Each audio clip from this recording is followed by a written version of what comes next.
Mars Incorporated, makers of America's most enjoyable candy bars, present Good Time!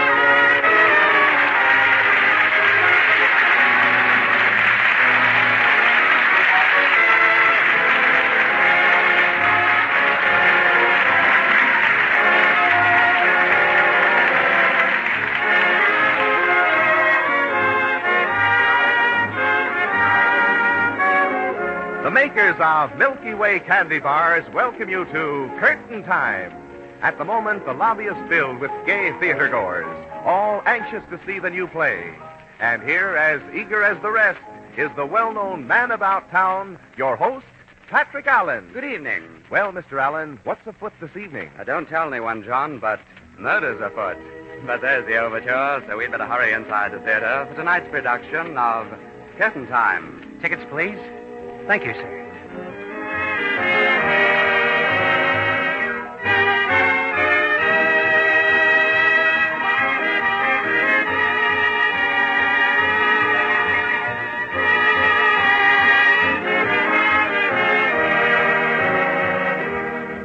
Seventh row center.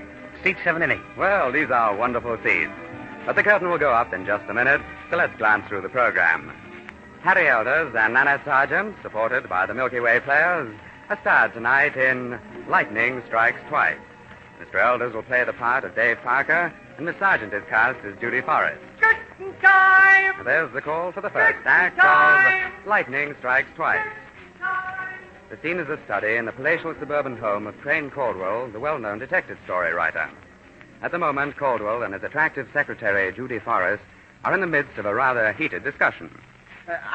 Judy, I just don't know what you're talking about. Mr. Caldwell, it's not right, and you know it. Oh, come. Honestly, it sounds as though it were written by some amateur instead of by Crane Caldwell, the world's greatest mystery story writer, as your publisher so modestly puts it. You mean that couldn't be true? Oh, well, I'm only your secretary. Young lady, you know I always appreciate your criticism, but this time you're wrong.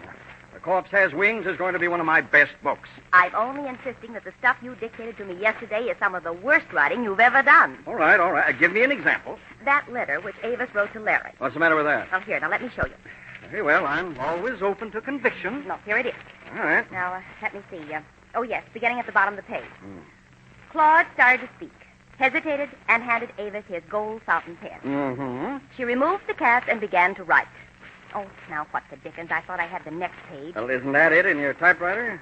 Oh, yes. Go ahead, read it. You don't have to take it out of the typewriter. Very well. And you listen, because it's exactly the way you dictated it. All right. Dearest darling, everything is ready for X Day. I have definitely learned the terms of his will, and they are even better than we hoped for. Well, what's the matter with that? Well, now, let me finish. All right. I have obtained everything we need for the job and will expect you around 10 o'clock the morning of X Day. I'm thrilled and excited because soon he'll be dead and we'll have all that money and each other. I'm your baby. That's all I've typed. All right. What's the matter with it? Oh, well, for one thing, it's such terribly stiff writing. But that's the way Avis would write. Well, she still doesn't have to sign herself baby. But baby is Larry's nickname for her. Well, just the same, it makes her sound like a Bobby Soxer instead of a cold-blooded murderer. Well, And one other thing. The expression X Day is melodramatic and... Okay, Judy, okay. Well... Get out your pad. We'll rewrite it. Yes, sir, just... Beg your pardon, sir, but Mr. Parker is here to see you. Mr. Parker? He says he has an appointment. Oh, yes, that's that insurance salesman. Oh. An insurance salesman? Yes, he's been phoning me for weeks. Show Mr. Parker in pictures. Yes, sir. Right away, sir. Mr. Caldwell, it's all very well for you to see insurance agents. I know, Judy. The Corpse Has Wings is due at the publishers by the end of the month. And we'll never make it at this rate. Then why don't you get rid of him fast? With pleasure. Now, look, I'll go into the next room. You tell him I'm out of town. Will do. All right, Mr. Salesman. Right this way, sir. Right. Well, now, Mr... Hey, you're not Mr. Caldwell. How'd you guess? Why, You must be Mrs. Caldwell. No, My name's Dave Parker. I suppose Mr. Caldwell will be in soon. Oh, no. I'll just pull up a chair and explain some of the features of our policies to Will him. you please listen to me? I'm not Mrs. Caldwell. You're not? Well, now, this is a break. I'm Mr. Caldwell's secretary. Mr. Caldwell has been called out of town. Oh. Yes. Good day, Mr. Parker. I said good day, Mr. Parker. Mr. Caldwell is out of town. Okay, I'll wait until he gets back. But he won't be back for 3 days.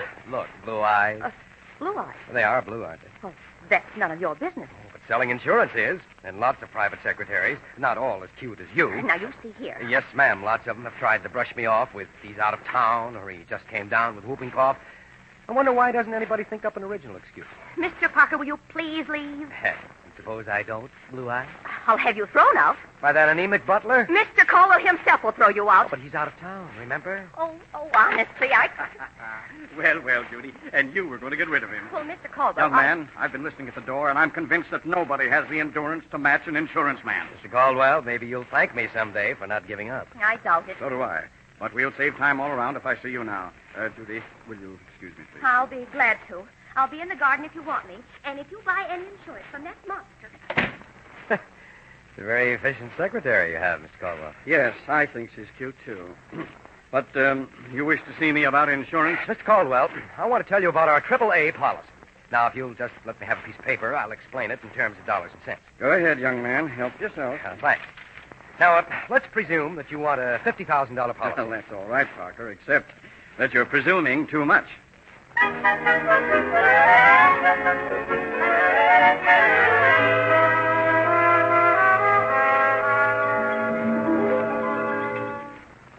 Why, Judy. Oh, hello, Aunt Martha. What are you doing in the garden? Isn't my nephew working this morning? Oh, yes. Oh, but Miss Caldwell, I hope you'll forgive me for calling you Aunt Martha. I'm so used to hearing Mr. Caldwell address you that way that that's all right, my dear. Someday I hope to be your real aunt. What do you mean?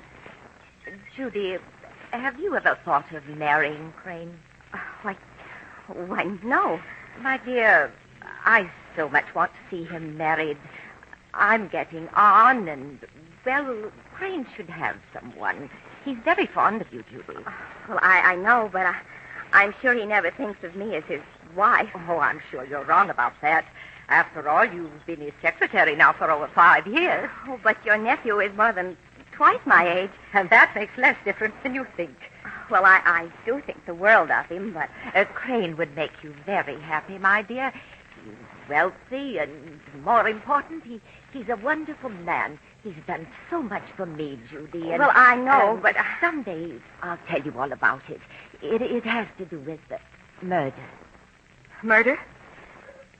Do you remember the famous Hughes case?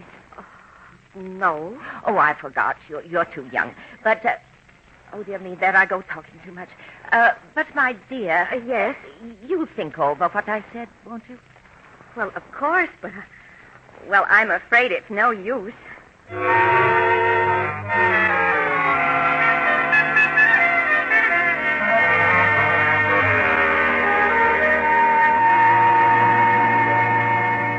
Now, Mr. Caldwell, there's also our famous all-protection policy. You don't say. If I may bother you for just one more piece of paper, I'll show you how it works. You've used up all the paper. Oh, well, gee, I... Take the piece out of the typewriter. You can use the back of it. Oh, swell. Now, I'll just... Say, this looks like a letter to somebody. No, it's just part of a manuscript. It's got to be rewritten. Oh, I see. Dearest darling, everything is ready for X day. Young man, will you please... Oh, I'm sorry, Mr. Caldwell, but I'm nuts about your books. Now, we'll say that you want $100,000 worth of insurance. Take it easy, Parker. Oh, but that's just the figure I'm using to explain the policy. Now, I'll just write down $100,000. I'm sorry, sir, but it's time for your medicine. Oh, thank you, Hedges. Oh, pardon me, Mr. Caldwell, but are you sick? Don't worry, Parker. I'm insurable. Hedges, if you'll please. Here, Hedges, I'll hand it to him. Thank you, sir. There you are, Mr. Caldwell. Thanks. Oh, that's terrible stuff. Would you like some water, sir?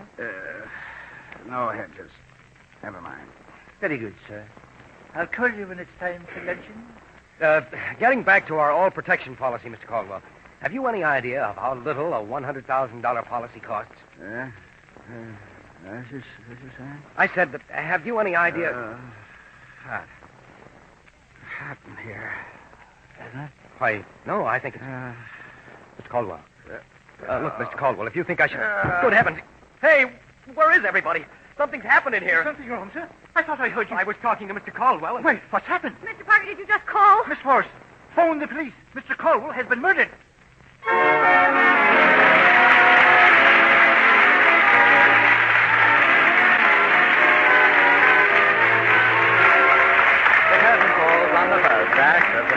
curtain time play, starring Harry Elders and Anna Sargent with the Milky Way Players. And now, John Weigel. Now that April is approaching, all of us are beginning to suffer from spring fever. That feeling that we would like to stop whatever we are doing and relax for a few moments. And one little treat that always means delightful relaxation and pleasure, no matter where you are or what you are doing, is the taste treat of a Milky Way candy bar. You begin to enjoy a Milky Way the moment you first open the crisp wrapper and notice that enticing scent of fine, pure milk chocolate. Then with each bite, you taste the thick milk chocolate coating, the golden layer of smooth, creamy caramel, and the soft chocolate nougat center, richly flavored with real malted milk. Together, the milk chocolate, creamy caramel, and soft nougat combine to give you that rare taste blend found only in a Milky Way. When you crave good candy, eat a Milky Way.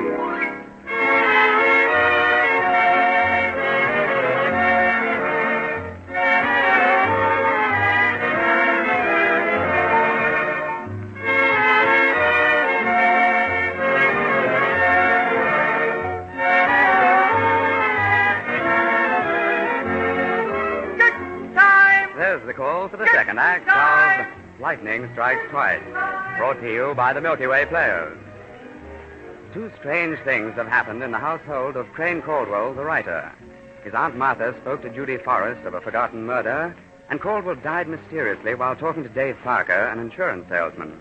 But now, about an hour later, Inspector Jackson of the Homicide Squad has taken charge. Is everybody who was here at the time in this room right now? Oh, well, sir. Everybody except Mr. Caldwell Vance. She's in her room, sir, resting. Oh, Inspector, you must realize how upset she is. I do, Miss Forrest.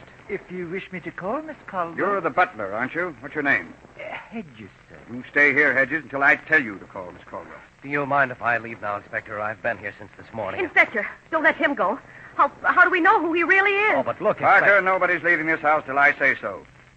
Now, according to the coroner, Caldwell died almost instantly. Well, I told you that much. But you didn't say that his death was the result of... Of what? Poison administered in his medicine. Poison? Good grief.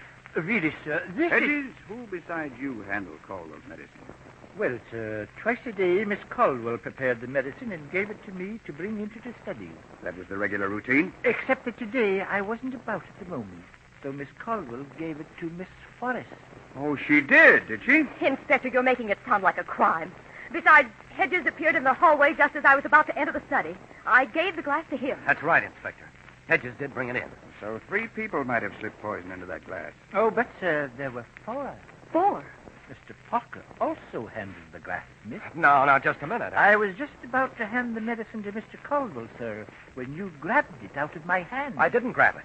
The way we were seated, it was easier for me to hand it to Mr. Caldwell. But you did handle it. Well, I was just being helpful. Which means that any one of 4 people might have committed this murder. Miss Forrest, Yes? you and Mr. Parker go into the next room and wait.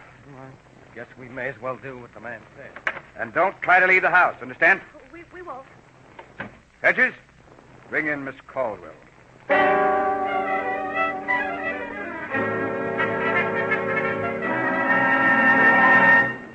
You wish to see me, Inspector? Yes, Miss Caldwell, Haven't I seen you someplace before? Why, I hardly think so. Perhaps not. Miss Caldwell, your nephew was a rich man. Can you tell me who will inherit his money? Well, I really don't know. As his nearest relative, however, I assume I'll come into a large share of the estate. I see. Aren't you rather wealthy yourself? Hardly. I've been dependent upon my nephew for the last few years. Is there anyone else who might gain financially by his death? Well, Hedges has been with the family for years. I imagine he and Miss Forrest will be remembered in my nephew's will. But I'm sure their bequest would hardly be enough to make them commit murder. Who would know the exact terms of your nephew's will? Why, his attorney, Horace Prescott. I'd like to talk to Mr. Prescott. You can phone him if you wish. I'll do that right now. Maybe I'll find out something interesting.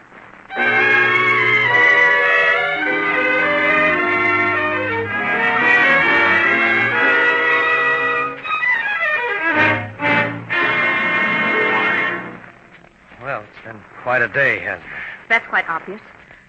Honestly, I just can't understand why anybody would want to kill Mr. Caldwell. He was such a good man. Well, I'm sure lucky you didn't buy a policy from me. Mr. Parker, I want to ask you something. The answer, Miss Forrest, is that I didn't kill Mr. Caldwell. I wasn't going to ask whether you killed him. What I want to know is why. Oh, you take it for granted I did. Well, somebody who was in this house at the time is the murderer, and you're the only stranger. Miss Forrest, Judy, I didn't kill him. And I'm sure you didn't either. Well, of course I didn't. No murderer could look like you, baby. Mm-mm. Oh, now it's Baby. You're full of pet names, aren't you? Oh, sure, and I'll think up a lot more as we go along. Say, I just remembered. Miss Caldwell was talking about a murder just a little while before... This morning? Yes. Well, what'd she say? Nothing. She started to tell me something and then changed her mind.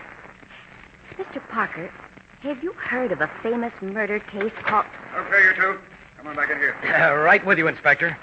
Judy, what murder case? I'll tell you later. Oh, Judy, dear. Oh, Miss Caldwell, how are you feeling? Thank you, my dear. Much better. All right, Miss Forrest. What are you figuring on doing with the money? Money? Oh, I don't understand. Oh, yes, you do. Caldwell told you, didn't he? Look, Inspector. Didn't Caldwell tell you he was leaving you $100,000? $100,000? It's true, my dear. Inspector Jackson just spoke to Crane's lawyer on the phone. But why should he leave me all that money? Judy, after all, you were with my nephew for 5 years.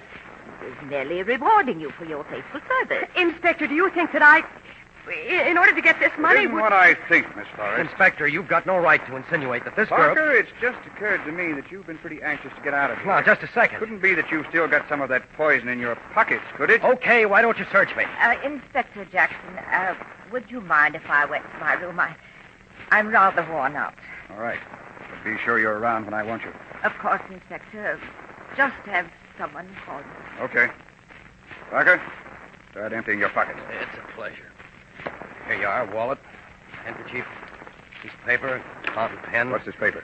Something Caldwell gave me to scribble some figures on. Looks more like a letter from your girlfriend. Except that I don't have a girlfriend. That's not what she thinks. Dearest darling. Oh, Inspector. Everything is ready for X Day.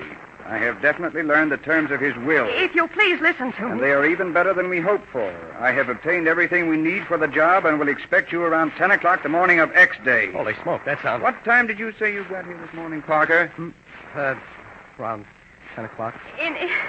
Inspector, I can explain that letter. I'm thrilled and excited because soon he'll be dead and we'll have all that money and each other. That letter's part of a manuscript. Uh-huh. And I suppose this figure here, written in pencil, is also part of it. What figure? This $100,000. But that's the amount of the policy I was trying to sell Mr. Caldwell. And it's also the amount of his bequest to Miss Forrest. Oh, but You see Inspector... that typewriter?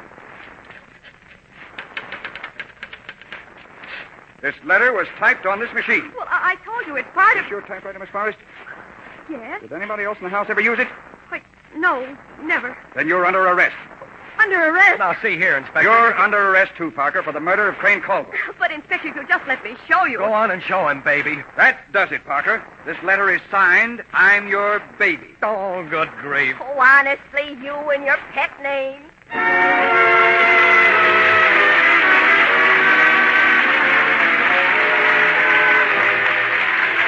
Before we bring you the third act of tonight's curtain time play, starring Harry Elders and Annette Sargent with the Milky Way Players, here is John Weigel.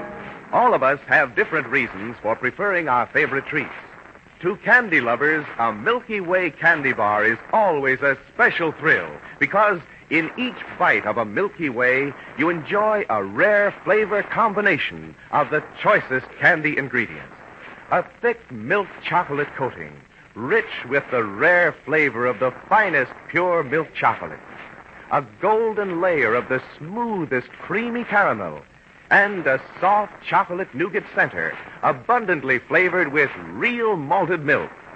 It is this combination of the milk chocolate, creamy caramel, and soft nougat that makes each bite of a Milky Way a luscious treat, right down to the last delightful flavor that lingers in your mouth. When you crave good candy, eat a Milky Way.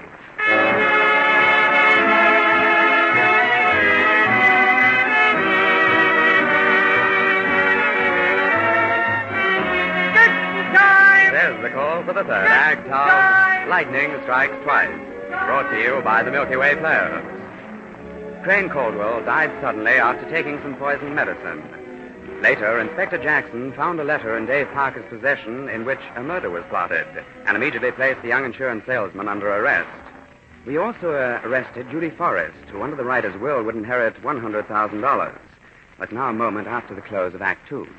Inspector, you don't understand. This is a terrible mistake. I didn't write that letter to Mr. Parker. We never heard of each other until this morning. That letter was part of Mr. Caldwell's new book. Here, I'll show you. Save it for the jury. See here. Look here, Parker, I've got to arrange transportation back to town for you, too. Honestly, I'm leaving the room for a minute. Let me warn you, there's an officer at every door and at every window with orders to shoot to kill. Well, that's something pleasant to think about. See here, you got me into this. But you got me into it. You put that letter in your pocket, didn't you? You called me baby, didn't you? Yes, baby, but you didn't help things by inheriting all that money. Well, I couldn't help that. Okay. There's just one thing we can do. That's to find the real killer. But how? Well, I admit it's a narrow field, but we're going to jail in a couple of minutes if we can't stall Jackson. Well, that's true, but... You started to tell me something about a murder that Martha Caldwell mentioned. Yes, she said it was called the Hughes case. The Hughes case? Then you've heard of it? I'll say. It was a sensation about 20 years ago. I was just a kid then, but every so often it's still written up in the Sunday papers. Oh, but what was it about? Well, there was a Martha Hughes who was accused of... Martha Hughes? Say, you don't think that Martha Caldwell is Martha Hughes? Well, I don't know. She'd be just about the same age. Well, tell me about the case. Well, as I remember, Martha Hughes was accused of murdering her husband. She wasn't convicted, and nobody else was ever arrested. Oh, it can't be the same person, Dave. Miss Caldwell's so sweet, and besides, she never would have harmed her nephew. She was too fond of him. Well, we've got to tell Jackson about this just the same. It may save our necks. All right, let's go, Parker. You too, Miss Forrest. Listen, Inspector, I've got something to tell you. I may be able to lead you to Caldwell's killer. I know who killed Caldwell. Look, we think Martha Caldwell is really Martha Hughes. Martha Hughes? Yes. I knew I'd seen that face before. I was a rookie copper at her trial. Does that change your mind about us, Inspector? Maybe, maybe not. But Walter Hughes also died from a dose of poison in his medicine. Maybe lightning does strike twice.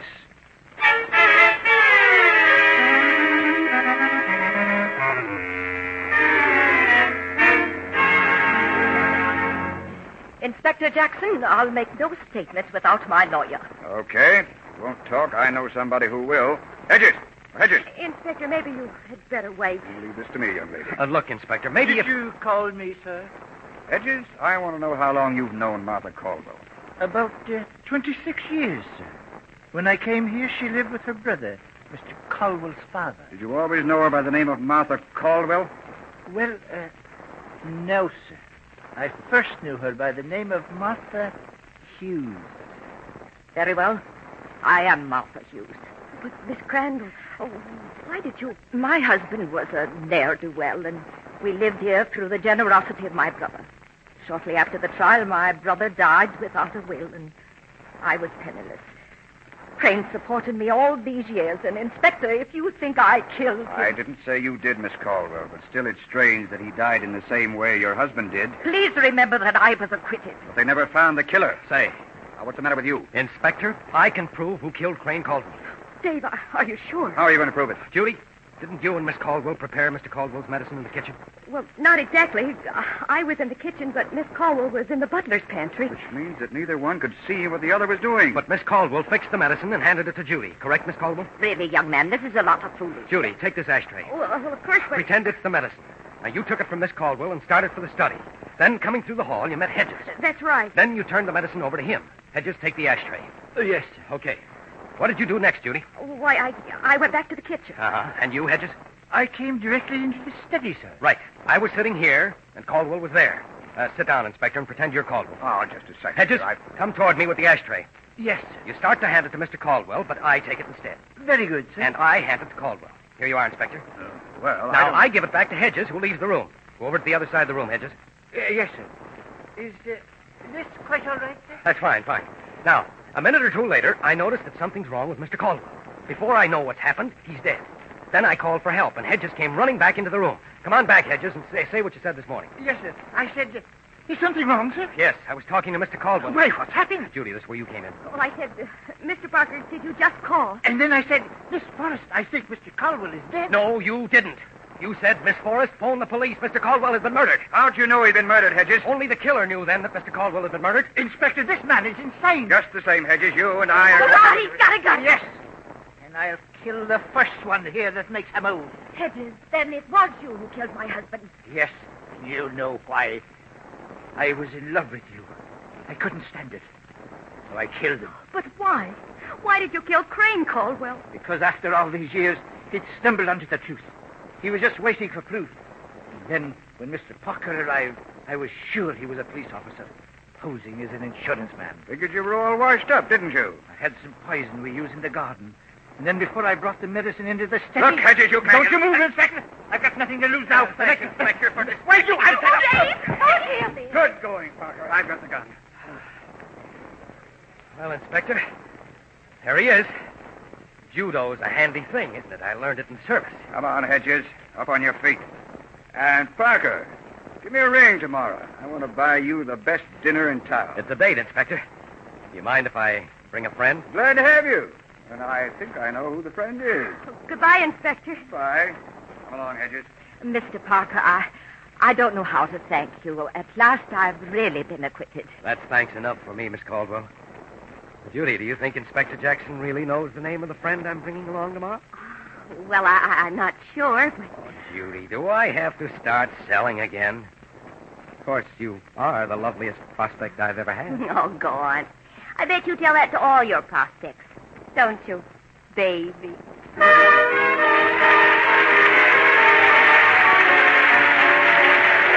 curtain falls on the last act of Lightning Strikes Twice. Another curtain time play brought to you by the makers of Milky Way Candy Bars.